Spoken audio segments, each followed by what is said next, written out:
Hello.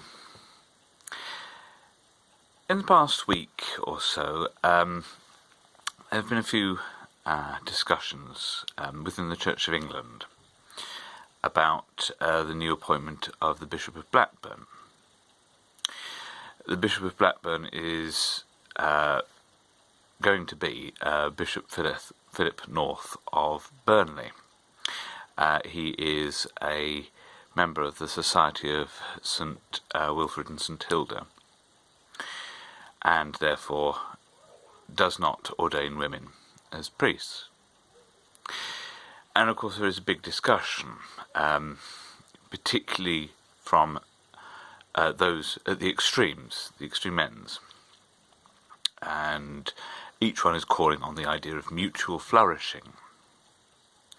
So the traditionalists, the traditional Catholics in the Church of England are saying, well, we need to be able to flourish mutually. That means we should have a member of our group being a diocesan bishop.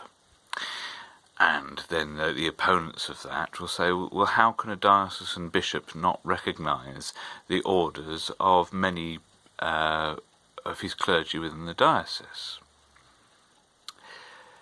So it really does present a very intractable problem. And I think it's another one of these reasons why the Anglican Catholic Church cannot be in communion with the Church of England, because at the heart there is a disagreement as to what holy orders actually are. That's one of the big problems.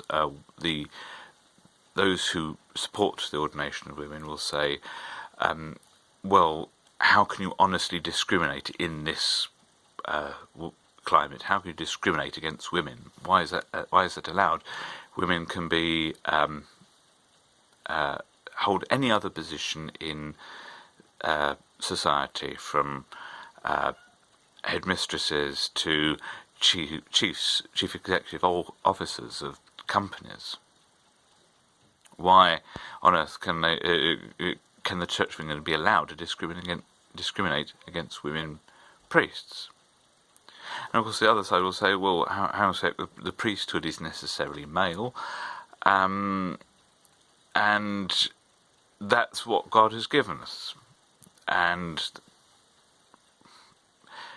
you can see that there is, at heart, a disagreement within the Church of England as to what priesthood actually is.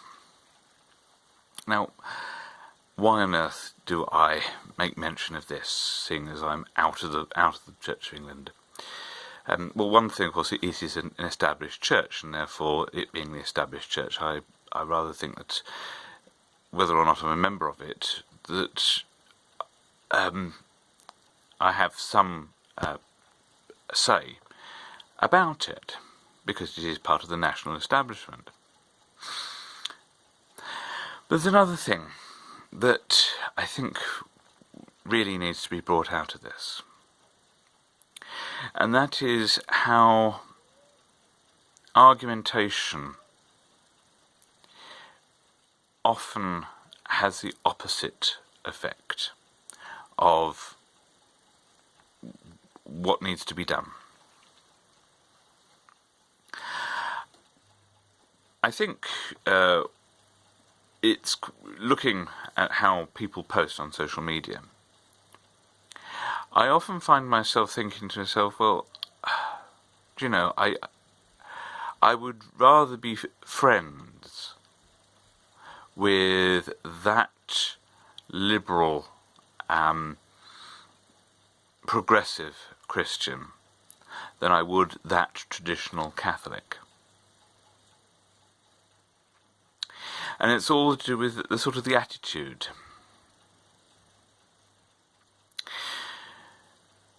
Because there are some Anglo-Catholics who are just so nasty in the way that they deal with matters.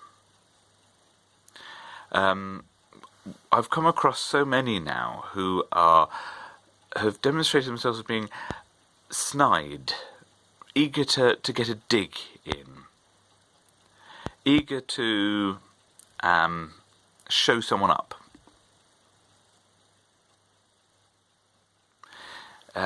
Ready to hit someone with ritual notes, rather than to love their fellow man. Likewise, I've also had encountered some dreadful progressives, some people who will willingly accuse me of all kinds of phobias. I mean, some progressives actually accuse me of being Islamophobic on the grounds that I'm a Christian, which I think is most bizarre.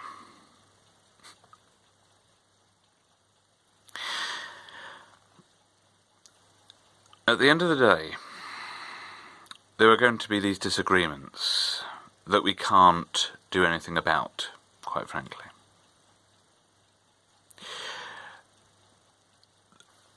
The powers that be will make their decisions, and whether we agree with them or not, those decisions will be made.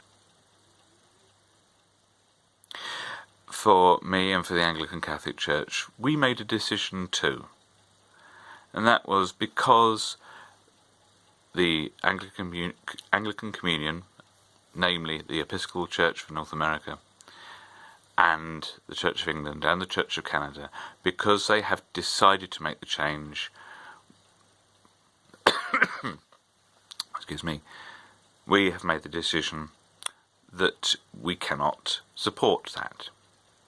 And in the end,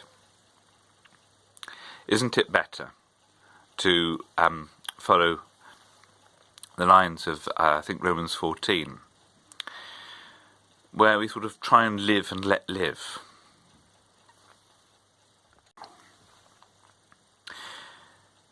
We can be very angry about the decisions that people have made, particularly those decisions that have impacted on the rest of us. But at the same time, we have to have the humility to recognise that this is where God has put us, and that standing up for the Catholic faith, as the Anglican Catholic Church and its sister churches and the wider Catholic churches do, we have to recognise that the society around us does not. And that means that we can't coerce. It means that we have to be examples. We have to live our lives by showing people that we truly are Christians through following Christ. And that means that if we need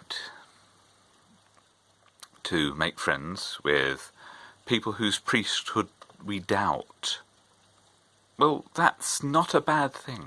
And I think I said as much in my last talk on Anglican Catholic orders. It's very easy for us to shoot arrows, but it's not shooting arrows that's going to make the Christian faith any stronger, because quite frankly we don't know where we're aiming half the time, and often we injure one of our own through friendly fire. So it's embracing humility and living as Christ wants us to live, rather than looking at the sins of others,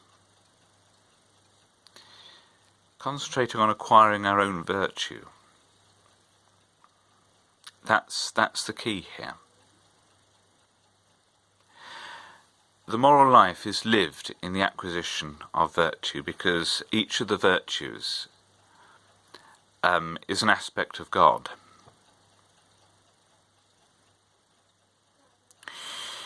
And it is with the aspect of God that we are healed. And so by allowing one group, one part of the church to walk away from the Catholic faith, and therefore to be in some form of schism, while that is sad, rather than shutting and bolting the door, we should take an example out of our Lord's book. That is to fling wide the gates, to lift up the everlasting doors, and allow people the way back in.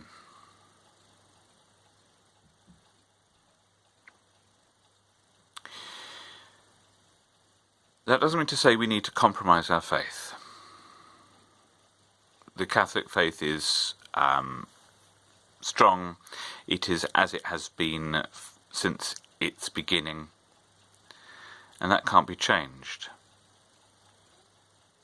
But what we can do is we can take the central aspect of that Catholic faith, which is love.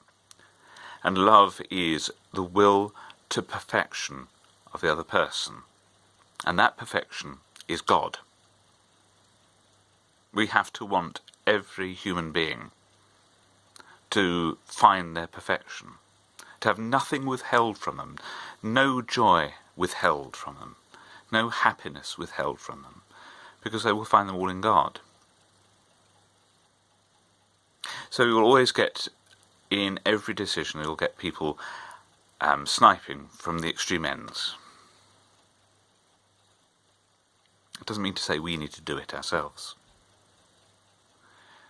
We need to find ways of being kind and generous and loving, and hold tight to the faith that was once delivered to the saints.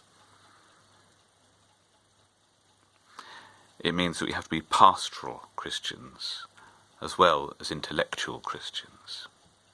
Faith may seek understanding, but its expression must be to feed the sheep.